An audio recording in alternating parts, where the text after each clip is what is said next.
This is Paul Levy from Fringe Review, and as I record this, I'm sitting in the heart of Brighton's lanes, the lanes nearest the sea, and that's not too far from the hub that becomes Brighton Fringe in the middle of May. And this particular broadcast revisits and adds some new insights, some of which I've gained from talking to successful performers, and some of which are our own from reviewing at different festivals, fringe festivals around the world, including Brighton and Edinburgh here in the UK, and a few others too. And what I'm talking about is the subject line of the email that you send the media, and sometimes the first heading that also appears within the email. This is your announcement of your show. This is your pitch to the press to come and see it, to come and review it, to write features about it. And we often experience emails where that subject header or that header within the email, sometimes they're the same, sometimes they're different, is often very poorly written and simply amongst all the other emails does not grab the attention of Fringe Review, and I guess some of the other media too. What I want to suggest to you is that there are 4 principles to think about. As it happens, they all begin with I, so it's one of those annoying but yet perhaps memorable set of words that are going to help you create that one-liner. And certainly where we're coming from, we're not talking here about fake, pushy, exaggerated, hyped up one-liners. We're talking about you being authentic, and we're talking about you being clear. The first I is informative. And that one-liner, though it may only be about the length of what used to be a tweet of 140 characters, it needs to inform somebody very quickly what type of event this is, what kind of show, what kind of genre, the key details about it.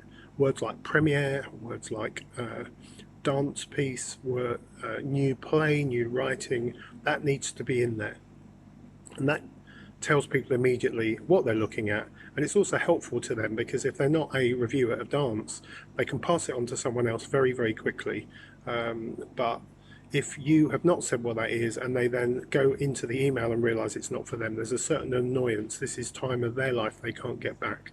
So it's helpful, it's kind of genuinely respectful, and it's more likely to get your email forwarded to the right person, or that may be that you targeted the right person reading the rest of your email, your message.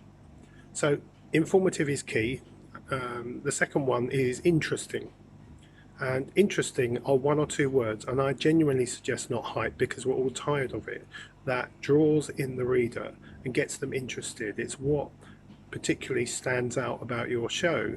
But this is kind of gentle stuff too. Interesting here are words like award-winning, are words like multidisciplinary, are words like fresh from Prague Fringe or Adelaide Fringe. They're words like cabaret comedy.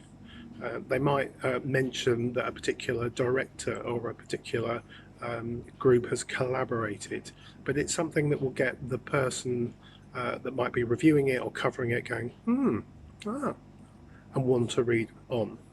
That flows into another I that I'd suggest has become more important in the age of social media. And where people get this wrong is they confuse it with hype. They confuse it with superlatives, where everything ends up becoming amazing, unique, as if we all end up being collectively unique. And that's the word intriguing. Now, intriguing goes slightly beyond interesting. If we were talking about something being award-winning, we were talking about it being a collaboration from China and the US, or a group that is that's revived a story that hadn't been found and was recently found in the uncovering of an archaeological dig, and they've modernized or brought that story. Intriguing, we're getting towards it there. It's where something is a unique story, something hasn't come along before, and there is an aspect of it that makes somebody sit forward and want to know more about it. It's similar to interesting, but we're going to use a little bit of eloquence in our writing here. We're going to make sure that what we inform them is not only interesting, but it does make you begin to stand out. it does begin to be newsworthy. It does begin to be something that's a bit quirky, a bit different. It could be that you are the first group from a particular town or country to revive or bring this new piece of work. It could be that you're combining certain technologies or certain genres that have rarely been combined before. It could be, of course, when it's site specific, where it takes place. And it goes beyond, oh God, it's site specific, to that's interesting. I'd never imagined a piece could be done there. And so there's lots of ways you could be intriguing. It's where the word interesting just goes that step further. And it takes us into the last word, and this is the thing that can really get the reviewer putting it in their diary, and that's innovative. Everybody's got an award from somewhere. Everybody's got a 5-star review from somewhere. Everybody is trying to be intriguing. And in that world too, this extra phrase or word is how you are doing something that genuinely has not been done before, that is an improvement on what went before, is something that's going to add genuine value to the person going, and they'll feel that they got good value for their time. When something is innovative, it takes us all further. And that can be in the way that, for example, I mean, there's a lot of VR, virtual reality, and the use of digital. But multimedia, when it becomes innovative, uses technology in ways that have never been used before, but in ways that also add value and purpose. And that doesn't necessarily mean that it plays to the crowd. It could be that it's going to make us frown, it's going to make us hate it, but we need to go along to find out what this thing is. So you might feel they're all the same, but actually they're almost like a ladder of progression, and you need to pack all of this into one sentence or a couple of sentences most. And certainly in the subject header, it can't really be more than a sentence. It needs to inform with 1 or 2 words or phrases.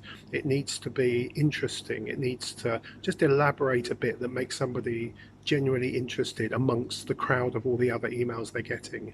When it intrigues, it just goes that bit further and adds something special to it.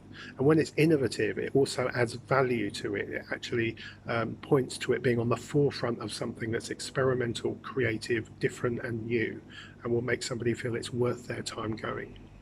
So think about that first subject header.